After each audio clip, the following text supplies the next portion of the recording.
hadis secara etimologi berasal dari kata benda yaitu al-tahdits yang berarti pembicaraan. Pengertian hadis secara bahasa berarti baru, dekat, dan berita. Secara istilah, hadis adalah segala yang disandarkan Nabi Muhammad SAW, baik itu perkataan, perbuatan, dan pernyataan. Sedangkan pengertian ulumul hadis terdiri dari dua kata, yaitu ulumun yang merupakan jamak dari kata ilm yang berarti ilmu-ilmu, dan hadis yang berarti segala yang disandarkan Nabi Muhammad SAW, baik itu perbuatan, perkataan, dan persetujuannya.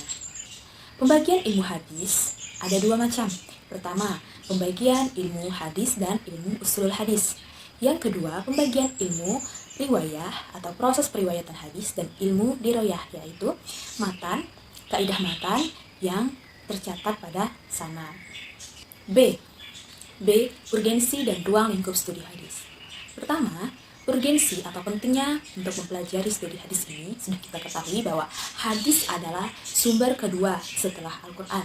Nah, berarti hadis ini merupakan sumber bagi ajaran Islam selain Al-Quran, qiyas, dan ijma'.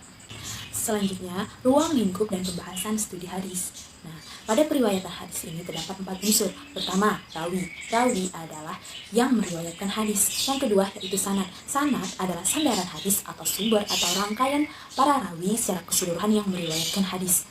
Nah, yang ketiga yaitu matan, bukan mantan. Nah, matan ini merupakan sumber berita atau materi berita yang disandarkan Nabi Muhammad SAW, baik itu perkataan, perbuatan, dan persetujuannya. Selanjutnya, rijalul hadis. Nah, rijalul hadis ini merupakan tokoh-tokoh ternama yang meriwayatkan hadis, ya, yang ahli dalam bidang hadis, baik itu di kalangan sahabat, kalangan tabi'in, dan kalangan penerus-penerus setelahnya. Jadi, manfaat mempelajari ilmu hadis agar kita mengetahui mana hadis yang makbul untuk diamalkan dan mana hadis yang mardud untuk kita tinggalkan. C. Sejarah hadis. Sejarah hadis ini ada masa pertumbuhan dan ada masa perkembangan. Pada masa pertumbuhan sudah kita ketahui bahwa benih-benih hadis ini sudah ada sejak Nabi Muhammad, pada masa Nabi Muhammad SAW. Nah, sejalan diburutkannya hadis-hadis ini oleh para sahabat dan para tabi'in dan para generasi-generasi setelahnya. Jadi hadis ini menjadi kebutuhan ilmu yang sangat terasa. Jadi Rasulullah SAW menjadi sumber untuk merujukan hadis.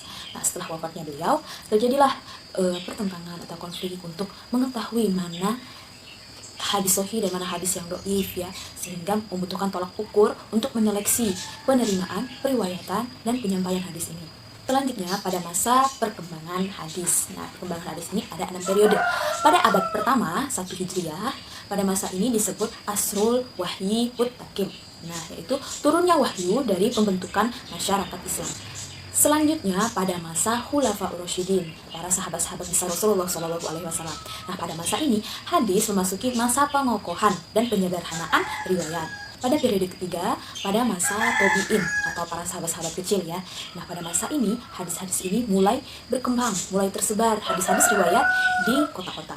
Pada abad 2 Hijriah, pada periode keempat, nah, pada masa ini di bawah kepemimpinan Khalifah Umar bin Abdul Aziz. Pada masa ini, hadis memasuki masa penulisan dan pengkodifikasikan hadis. Selanjutnya pada abad 3 Hijriah, periode ke-5, nah, pada masa ini masa penyaringan hadis-hadis dan pensyarahnya oleh Ishaq ibnu Rahawiyah yang dilanjutkan oleh Imam Al-Bukhari dalam kitab Sahihnya dan diteruskan oleh muridnya yaitu Imam Muslim. Setelah itu, pada abad ke-4 Hijriah memasuki periode ke-6, pada masa ini disebut dengan Asrut Tahzibi wal Istidraki wal Jami'i. Nah, pada masa ini hadis memasuki masa pembersihan, penambahan, penyusunan, pengumpulan hadis-hadis. Baiklah, itu saja materi yang dapat saya sampaikan. Materi selanjutnya akan disampaikan oleh Nia Apriani. Materi selanjutnya akan disampaikan oleh saya sendiri. Nama Nia Aprianti, NIM saya 2120205030. Materi selanjutnya mengenai macam-macam hadis, fungsi dan kedudukan hadis. 1. Macam-macam hadis. Hadis dilihat dari segi jumlah sedikit atau banyak jumlah orang yang meriwayatkan. Maka hadis dibagi menjadi 2, yaitu hadis mustawir dan ahad. 1. Hadis mustawir. Disebut hadis mustawir apabila jumlah perawi setiap tobaqoh tak terbatas. Adapun syarat-syarat hadis mustawir. A. Hadis itu diperoleh dari Nabi atas dasar panca indera yang yakin. B. Bilangan perawinya dilihat dari segi banyaknya telah mencapai jumlah yang menurut adat mustahil, mereka bersepakat terlebih dahulu untuk berdusta. Yang kedua, hadis ahad.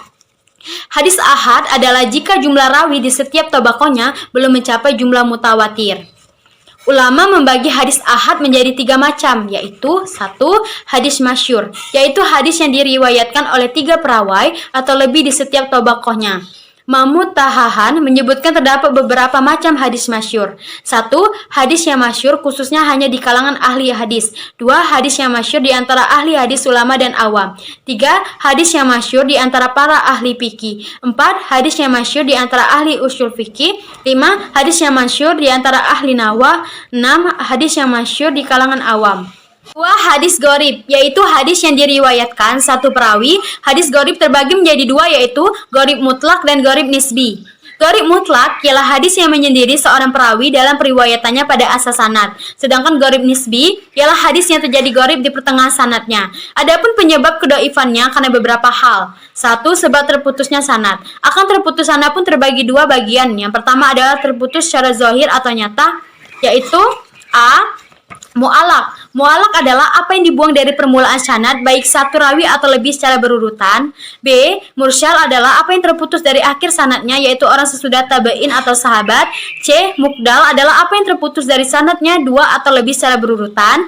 D. Munqati adalah apa yang sanadnya tidak tersambung. Sedangkan yang kedua terputus secara khafi atau tersembunyi, yaitu A. Mudalas adalah menyembunyikan cacat atau aib pada sanadnya dan memperbagus untuk zahir hadisnya.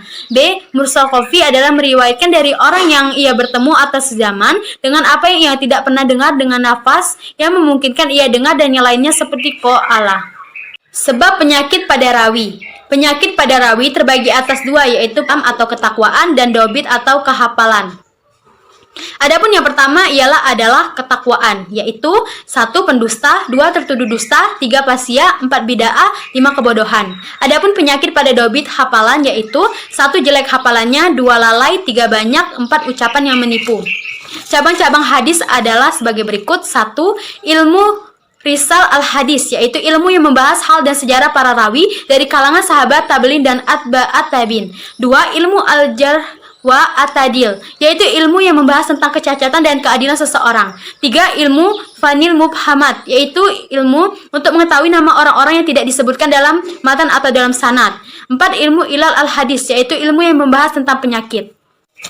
Yang kelima, ilmu gharib al-hadis, yaitu ilmu yang menerangkan makna kalimatnya terdapat dalam matan hadis yang suka diketahui maknanya dan jarang terpakai oleh umum. Dan masih banyak lagi cabang-cabang hadis lainnya. Yang kedua adalah fungsi dan kedudukan hadis. Kedudukan hadis sebagai sumber hukum kedua setelah Al-Quran, hadis juga berfungsi sebagai penguat dari hukum-hukum yang ada di dalam Al-Quran. Penjelas dari hal-hal ada dan yang belum ada di dalam Al-Quran. Dalam uraian tentang Al-Quran, telah dijelaskan bahwa sebagian besar ayat-ayat hukum dalam Al-Quran adalah dalam bentuk garis besar yang secara amalia belum dapat dilaksanakan tanpa penjelasan dari hadis. Dengan demikian, bila Al-Quran disebut sebagai sumber asli bagi hukum fiqh, maka hadis disebut sebagai bayani. Dalam kedudukannya sebagai bayani dalam hubungannya dengan Al-Quran, ia menjelaskan fungsi sebagai berikut. 1. Menguatkan dan menegaskan hukum-hukum yang tersebut dalam Al-Quran atau disebut fungsi takkid dan takrir. Kedudukan hadis sebagai bayani atau menjelaskan fungsi yang menjelaskan hukum Al-Quran tidak diragukan lagi dan dapat diterima oleh semua pihak. Karena memang untuk itulah Nabi ditugaskan oleh Allah Subhanahu wa Ta'ala. Kekuatan hadis sebagai sumber hukum ditentukan oleh 2 segi. Pertama dari segi kebenaran dan dari segi kekuatan penunjukannya terhadap hukum. Dari segi kebenaran, materinya, kekuatan hadis mengikuti kebenaran pemberitaannya yang terdiri dari 3 tingkat, yaitu mutawatir, masyhur, dan ahad.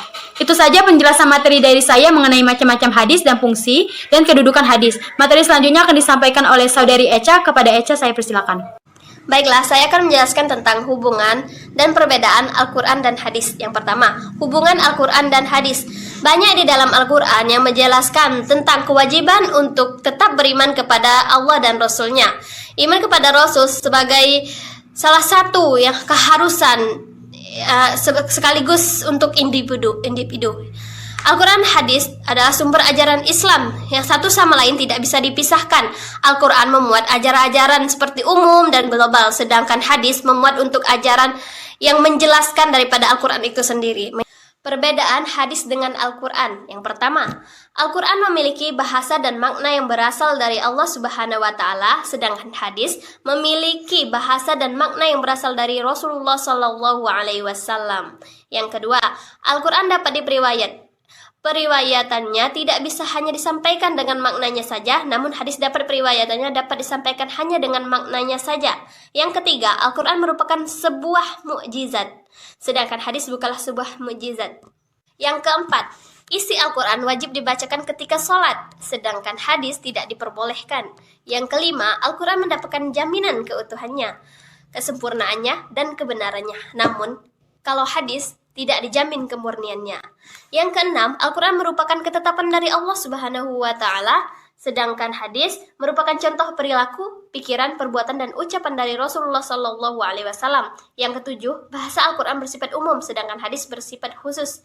8. Membaca Al-Quran mendatangkan pahala, sedangkan hadis